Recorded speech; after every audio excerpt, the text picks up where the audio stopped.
Hey guys, Devin here. I know you guys have been really worried about the floor block when it comes to the Dri-Tri, but in fact, it's one of those things that we don't have to worry too much about. It really comes down to our approach and our pacing with all of this. We don't want to sprint through any of this. So go through everything really quickly here. It's 300 reps, 2 rounds through of 40 bench hop overs. Then we got 20 bench tap squats, 20 step ups each side, 20 push-ups, which is probably going to be the most challenging part of all of this, the 20 plank jacks, and then 10 burpees. All right, so one of the biggest things that we were focusing on is trying our best not to rush through this. We tend to think about this the same way as that old analogy that we always hear. It's not a sprint, it's a marathon. So we want to do something that keeps the heart rate relatively low and that we can still work at a constant pace. The goal is to take as few breaks as possible with one exception, and that's going to be the push-ups. All right, so talking about everything really quickly here, the bench hop overs, it's all about just consistency. Conserve energy by not jumping too high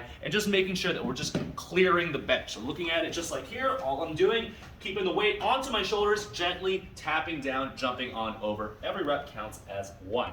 Second and third, the bench tap squat and the step ups. Those two are about pacing. So when it comes to the bench tap squats, all I'm trying to do, constant work. I'm not doing everything I can to get as many reps as possible. That's gonna get the heart rate to shoot up. So something I can easily do for another 10 or 15 reps afterwards, and that'll get us to a good pace. Same thing for the step ups. I don't wanna be rushing through this as if I'm trying to jump up every single time, just breathing 1 full breath cycle every single time.